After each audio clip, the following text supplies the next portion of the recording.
अस्सलाम वालेकुम नाज़रीन, वेलकम टू फैसला आपका। मैं हूँ आपकी मेज़बान आसमा शिराजी। प्रोग्राम हमारा आज कराची कंपनी इस्लामाबाद से है, पाकिस्तान के अहम कौमी मसाइल के ऊपर। आज जो सूरत हाल है पाकिस्तान की, उसमें ज़ाहिर है कि मौशी और माशरती बहरान जो है और सियासी बहरान भी अपने उरूज पे है।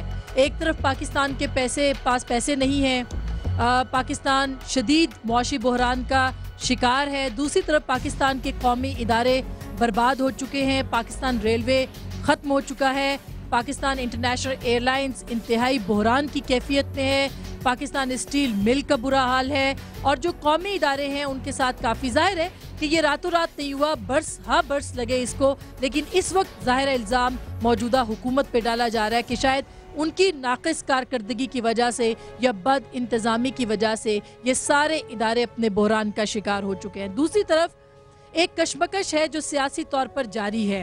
पाकिस्तान मुस्लिम लीग कायदे-आज़म, मुत्तहिदा कौमी मूवमेंट, पाकिस्तान पीपल्स पार्टी और दीगर जमातें अवामी नेशनल पार्टी समेत एक साइड पर खड़ी हैं और दूसरी साइड पर खड़े हैं मोहतरम मियां नवाज शरीफ साहब, और वो ये कहते हैं हुकूमत कल की जाती आज चली जाए, तहरीक का आगाज करना चाहते हैं। और मियां शहबाज शरीफ ये कहते हैं कि 23 अक्टूबर से गो जरदारी गो तहरीक का आगाज नासिर बाग लाहौर से किया जाएगा।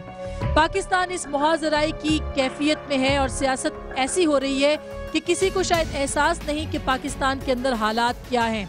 सेनेट इलेक्शन होने चाहिए, नहीं होने चाहिए। पीपल्स पार्टी ये चाहती है कि हो और PMLN चाहती है कि किसी तरीके से मार्च से पहले मार्च हो जाए और ये हुकूमत चलता की जाए। क्या पाकिस्तान इस सियासी महाज आराई का मुतहम्मिल हो सकता है? क्या पाकिस्तान के अंदर अब सियासी तौर पर यह मेचोरिटी नहीं होनी चाहिए कि सूरत हाल बेहतर हो? पाकिस्तान की सारी सियासी जमातें मौशी बहरान से निकालने के लिए इकट्ठी एक प्लेटफॉर्म पे नहीं हो सकती। इदारे बर्बाद हो रहे हैं, मगर साथ ये आज आधे सफ़े का इश्तिहार है जो मोहतरम यूसुफ रज़ा गिलानी साहब की साहबजादी के हवाले से पाकिस्तान के हर छोटे बड़े अखबार में लगा है। ये इश्तिहारी मुहिम किस तरह, क्यों इतने पैसे अपने अकरबा के ऊपर लगाए जा रहे हैं, क्यों ये पूरी सूरत हाल जो है पाकिस्तान के सियासी इदारों को नज़र नहीं आ रही, और क्या पाकिस्तान के अवाम सियासतदानों से मायूस हो रहे हैं? और अगर ऐसा है तो ऐसा नहीं होना चाहिए। यही आज का मौजू है जो कि हम आपके पास लेके आ रहे हैं। इससे पहले भी हमने इस पर बात की है, लेकिन मैं बहुत बहुत शुक्रगुजार हूँ अपनी इस ऑडियंस के साथ इस्लामाबाद में, इनकी शुक्रगुजार हूँ जिनके साथ हम इस वक्त मौजूद हैं। बहुत शुक्रिया। उसके अलावा मैं बहुत शुक्रगुजार हूँ हमारे बहुत ही मोहतरम कराची स्टूडियोज़ में बड़ी दबंग खातून हैं और मोस्ट हार्ड वर्किंग पार्लियामेंटेरियन अगर इनको कहा जाए तो बेजा नहीं होगा। फाइनेंस कमेटी की चेयरपर्सन है मोहतरमा फौजिया वहाब साहिबा। बहुत बहुत शुक्रिया फौजिया वहाब साहिबा आपकी तशरीफ़ आवरी का। उनके साथ हमें जुड़ेंगे वसीम अख्तर साहब जिनका ताल्लुक मुत्तहिदा कौमी मूवमेंट से है और वो भी इस गुफ्तगू में शरीक होंगे। यहाँ इस्लामाबाद में ऑडियंस के साथ मौजूद है सेक्रेटरी इत्तलात पाकिस्तान मुस्लिम लीग नवाज़ मुशाहिदुल्लाह खान साहब, बहुत मेरे मोहतरम, बहुत प्यारे, बहुत शुक्रिया सर। उनके साथ हैं जनाब नज़ीर लगारी साहब, मेरे बहुत मोहतरम, बहुत सीनियर, हम बहुत सीखते हैं इनसे, कॉलम निगार हैं, तज्जियाकार है। बहुत शुक्रिया सर आपकी तशरीफ़ आवरी का भी। मैं लगाई साहब आपसे ही आगाज़ करना चाहती हूँ। अच्छा नहीं लगता कि हम ये कहें कि सियासतदान जो हैं वो मायूस कर रहे हैं आवाम को। हम नहीं ये चाहते कि ऐसा जुमला कहें, मगर जो इस वक्त हो रहा है और जो महाजराई हो रही है, आज भी धरने हुए हैं, आपने देखा होगा लाहौर में वज़ीर आला के घर के बाहर, वज़ीर आला हाउस के बाहर, फिर रेलवे का धरना जनाब शेख रशीद साहब ने भी दिया। ये धरनों की सियासत हो रही है और आवाम के मसाइल से लोग बेखबर हैं। क्यों हो रहा है ये सब कुछ? जॉन एलिया ने कहा था कि इतने ध्यान के थे दरो दीवार, गिरते गिरते भी ध्यान में थे।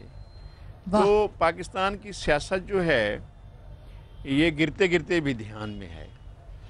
हमें इसका मलाल है, बहुत दुख है, और बहुत दुख इस बात का है कि पिछले 65 साल के अरसे में क़याम पाकिस्तान के बाद इस मुल्क के अंदर जो हमें बनाया गया और जो हमारा मिजाज बनाया गया और जो हमारी अप्रोच बनाई गई, जो एक जज्बाती एक नेशन बनाई गई और हमें जिस तरह के हालात में रखा गया और जिस तरह की अशराफिया ने हम पर हुक्मरानी की, जिस तरह के तीर शुमार खान और पाटे खान आकर इस मुल्क पर बैठ गए और राज करते रहे।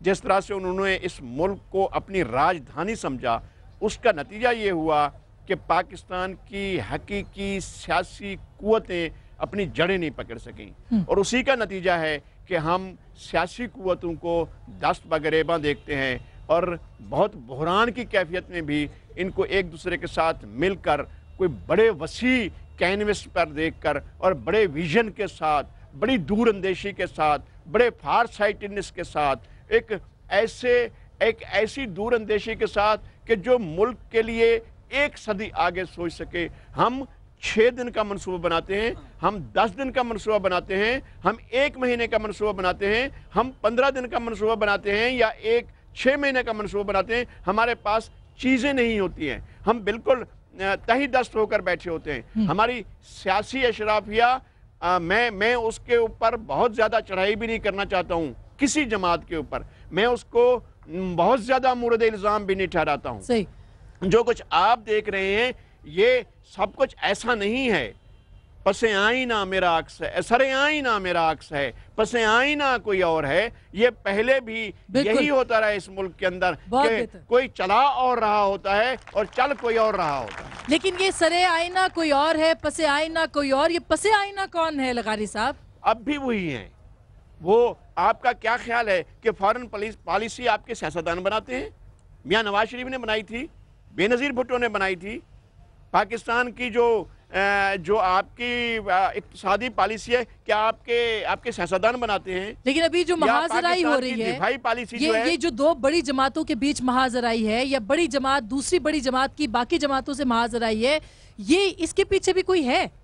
नहीं, मैं समझता हूँ अल्लाह करे कि कोई ना हो, अल्लाह करे कि कोई ना हो।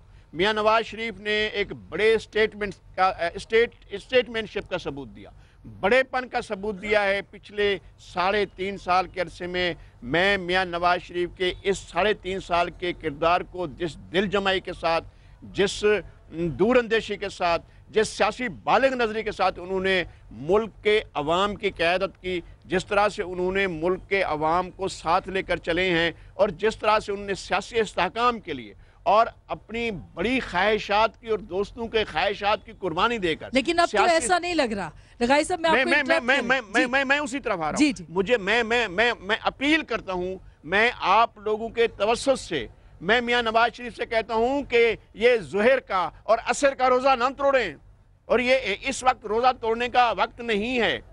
आपने एक बहुत बड़ा अरसा देख लिया है, आपने एक तवील जलावतनी काट ली है। आपने इस दौर पर अगला ज़माने पर नज़र रखें। 1.5 साल दूर नहीं है।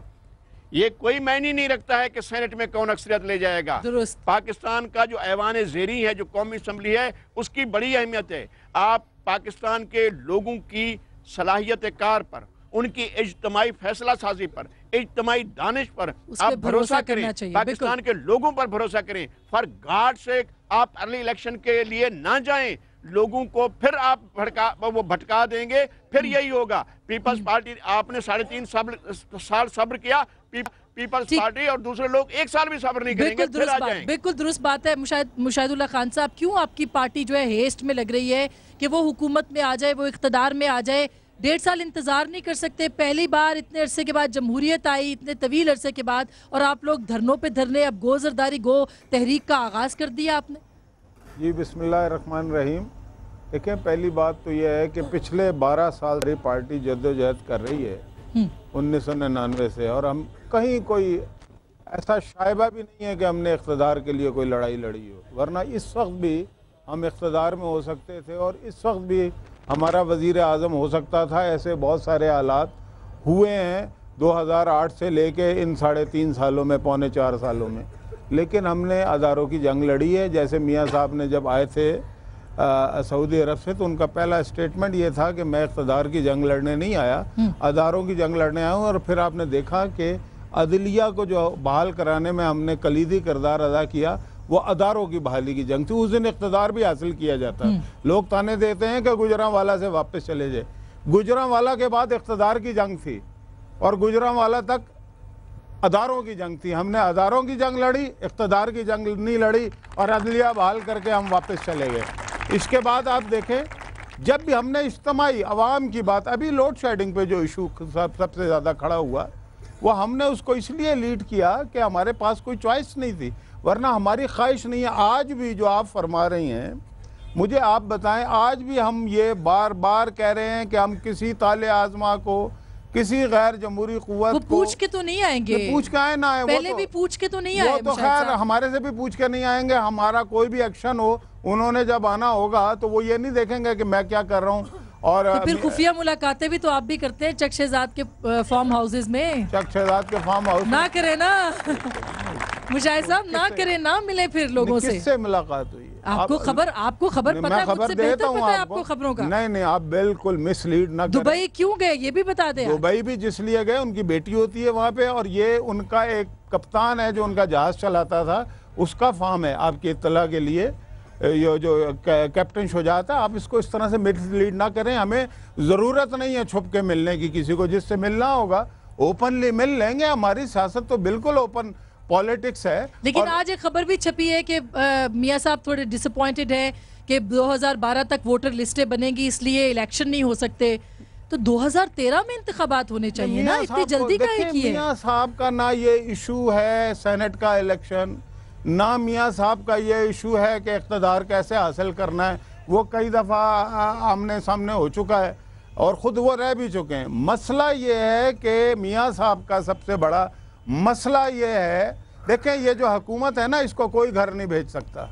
अगर यह हुकूमत महंगाई दूर करे, बेरोज़गारी दूर करे, लोड शेडिंग ख़त्म करे, करप्शन ना करे, बदउनवानी ना करे, अपनी जेबें ना भरे, अवाम की जेबें खाली ना करे, ठीक है, अमेरिका के आगे बिल्कुल घुटने ना टेके, खारजा पॉलिसी साहब कौन भेज सकता है इसको। लेकिन अगर ये अवाम के साथ खड़े नहीं होंगे, ये अवाम की जेबें खाली करके अपनी जेबें लबरेज करेंगे, अगर ये अवाम के मसाइल हल नहीं करेंगे, तो हमारी as a political party, as opposition party क्या फर्ज है हमारा? क्या आइन, कानून, पुरअमन और जमहूरी जद्दोजहद करें, वही हम कर रहे हैं। और हम इस हुकूमत को भेजेंगे, इसलिए कि अगर ये हुकूमत रही, ठान लिए कि गो जरदारी गो तहरीक का आगाज आपने करना है। ये रिवाइव नहीं हो सकता।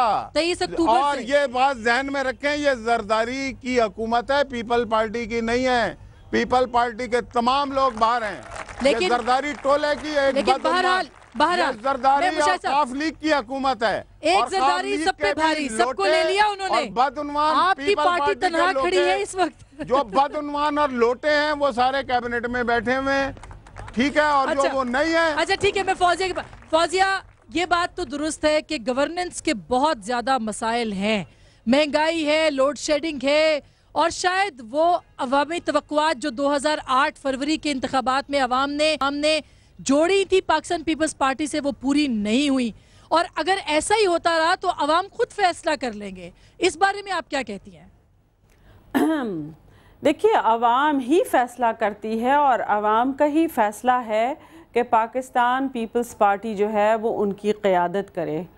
और जो अवाम है उसको ये भी मालूम है कि इस मुल्क के मसाइल किस किस्म के हैं, किस तरह की पेचीदगियाँ पाई जाती हैं, और उनको मालूम था कि इस हुकूमत के पास कोई जादुई छड़ी नहीं है कि वो हिलाएगी और अचानक तमाम हर तरफ निवाला और उजाला होगा। ये मुमकिन नहीं था, उनको भी मालूम है।